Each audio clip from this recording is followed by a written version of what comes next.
अस्सलाम वालेकुम मेरी प्यारी यूट्यूब फैमिली को प्यार भरा सलाम। आज मैं आपके साथ इतनी ज़बरदस्त सी चटनी शेयर करने जा रही हूँ जो कि हमारी नानी दादियाँ बनाया करती थीं। जब हम बचपन में जाते थे तो हमें बना के खिलाती थीं और ये रिसेंटली पता चला है कि बड़ी वायरल हो चुकी है। तो मैंने सोचा क्यों भाई अपने दोस्तों के साथ ये चटनी शेयर की जाए। इसको आप रोटी के साथ, पराठे के साथ और इवन दाल चावल के साथ भी खा सकते हैं। तो इस चटनी का नाम है टमाटर की चटनी। बगैर टाइम वेस्ट किए चलते हैं कुकिंग की तरफ। यहाँ पे मैंने 3 अदर टमाटर लिए थे और मैंने सुना है टमाटर बड़े महंगे हो रहे हैं। क्या आपके शहर में भी टमाटर बड़े महंगे चल रहे हैं? यहाँ पे टमाटरों को अच्छे से धो के और मैंने इसके हाफ कट कर लिया था, बीच में से एक कट लगा के इनके 2 हिस्से कर लिए थे। तो ये टोटल हमारे पास हो गए 6 टमाटर। इस चटनी के 2 तरीके हैं, या तो फिर आप चूल्हे पे डायरेक्ट ही इसको रोस्ट कर लें, या मेरी तरह मैं इसको फ्राइंग पैन पे हल्का सा ऑयल डाल के 3 टेबल स्पून और इसको हल्का सा जब ऑयल गर्म होगा तो मैं अब इसमें टमाटर के जो 2 हिस्से किए थे वो इसमें मैं ऐड करूँगी। बहुत ही मज़ेदार और झटपट ये बनने वाली है टमाटर की चटनी। और अक्सर मैंने लोगों को देखा है वो ग्राइंड कर लेते हैं, पर सबसे ज़्यादा जो मज़ा है रोस्ट करके या ऐसे फ्राइंग करके, या आप सिल पे अगर चटनी पीसें तो उसका अलग ही टेस्ट डेवलप होता है। और सिल वाली चटनी तो मुझे बहुत पसंद है, यहाँ तक कि सिल के जो कबाब हैं वो भी बड़े मज़े के बनते हैं। यहाँ पे टमाटर को हम ढक कर रखेंगे और ये कोई 5 से 10 मिनट तक अच्छे से ये जो है नरम हो जाएंगे। 5 से 10 मिनट गुजर चुके हैं और देखें टमाटर अच्छे से नरम हो चुके हैं और नीचे से रोस्ट भी हो चुके हैं। यहाँ पे हम इसकी साइड टर्न करेंगे और इसको सिर्फ 2 से 3 मिनट और मज़ीद कुक करेंगे लो फ्लेम पे, और फिर हम इसको चूल्हा बंद करके निकाल लेंगे प्लेट के अंदर। यहाँ पे मैं अच्छे से सबको टर्न करके दिखा रही हूँ, देखें कितना अच्छा रोस्टेड कलर आ चुका है। ऐसे ही कलर जो है अगर आप चूल्हे पे डायरेक्ट टमाटरों को करेंगे, सेकेंगे, वैसे ही कलर आएगा जिस तरीके से फ्राइंग पैन में आया है। अब इसको ठंडा करके प्लेट में निकाल लेते हैं। यहाँ पे मैंने ठंडा करके प्लेट में निकाल लिया था और अब इसकी जो स्किन है जो बिल्कुल नरम हो गई थी, छिलका जिसको कहते हैं, वो मैं इसको निकालूंगी।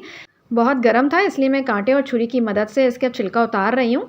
आप भी ध्यान से उतारिएगा क्योंकि हमने गर्म ही गर्म उतरवाना है, क्योंकि ठंडा होने के बाद सही से नहीं उतरेगा। और यहाँ पे देखिए मैं साइड में करती जाऊँगी सारे छिलके, और बड़े इजीली निकल जाता है। अगर आप रोस्ट भी करें तब भी इजीली उसका सारा छिलका निकल जाता है। कमेंट में बताइएगा कि आप टमाटर की चटनी कैसे बनाते हैं, रोस्ट करके या फ्राइंग पैन पे इसको फ्राई करके।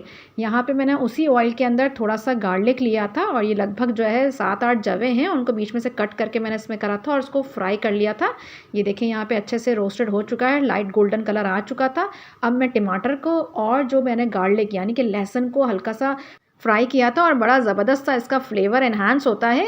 टमाटर का और लहसुन को मिक्स करो इकट्ठे और दोनों को पहले रोस्ट करो, फ्राई करो, तो बहुत ही ज़बरदस्त सा इसका फ्लेवर निकल के आता है इस चटनी में। बस जी, कौन सा रॉकेट साइंस थी ये चटनी, इतनी ज़बरदस्त थी। देखें दोनों चीज़ें अच्छे से मिक्सअप हो चुकी हैं। अब बारी आती है लवाजमात की तरफ, और यहाँ पे मैंने धनिया पत्ती ली है और यहाँ पे हरी मिर्चें ली हैं 2 अदद, उनको अच्छा सा बारीक सा मैंने काट लिया था। और अब यहाँ पे मैं प्याज डाल रही हूँ, 1 अदद है, ये भी मैंने चॉप करके डाल रही हूँ जैसे हम अंडे में यूज़ करते हैं। अच्छा सा इसको मिक्स देंगे ताकि प्याज, टमाटर और जो हमने सारी चीज़ें डाली हैं वो अच्छे से मिक्सअप हो जाए।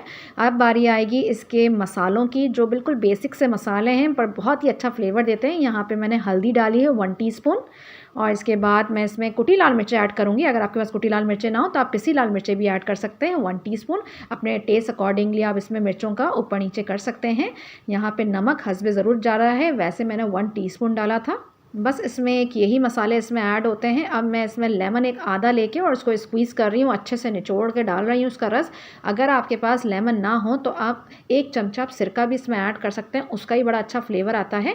बड़ी ही चटपटी और मज़ेदार सी चटनी तैयार होती है। मेरे बच्चे तो चिप्स के साथ इसको नोश फरमाते हैं और बहुत मज़ेदार लगती है चिप्स के साथ भी। मतलब ये पूरा एक तरह का कंप्लीट है, आप दाल चावल पराठे कि सब के साथ खाएं, बड़े मज़े की लगती है। और यहाँ पे अच्छा सा हम इसको मिक्स करेंगे। अब बारी आती है इस चटनी के ट्विस्ट की, और वो ट्विस्ट है इसमें कि इसमें तड़का डलता है। और यहाँ पे मैंने 2 टेबलस्पून ऑयल लिया था और 1 टेबलस्पून साबित ज़ीरा लिया था। इसको हल्का सा करकराहट करेंगे ताकि हम इसमें कड़ी लीव्स यानी कड़ी पत्ता ऐड करके और उसको हल्का सा रोस्ट करेंगे, और हम इसको अब तड़का देंगे अपनी चटनी के ऊपर। क्या ही मज़ेदार सी ये चटनी तैयार हो जाती है। इस तड़के के बाद तो फ्लेवर और ही दोबाला हो जाता है। बस जी, तैयार है आपकी टमाटर की चटनी, और आप इसे नोश फरमाएं जिस चीज़ से आपका दिल चाहे। और मेरे अब्बा तो वीकेंड पे बेसन के पराठे के साथ जो है ये टमाटर की चटनी बनवाते थे अम्मा से, और बहुत मज़े से इसको नोश फरमाते थे। कहते थे पूरे दिन की थकन जो है वो इन बेसन के पराठे और टमाटर की चटनी से दूर हो जाती है। और आप यकीन करें बहुत ही मज़ेदार ये बनती है, ज़रूर ट्राई कीजिएगा। मुझे कमेंट में बताइएगा कि आप कैसे बनाते हैं ये टमाटर की चटनी। ज़िंदगी रही तो फिर आऊँगी बहुत सारी रेसिपी के साथ। जब तक अल्लाह हाफ़िज़।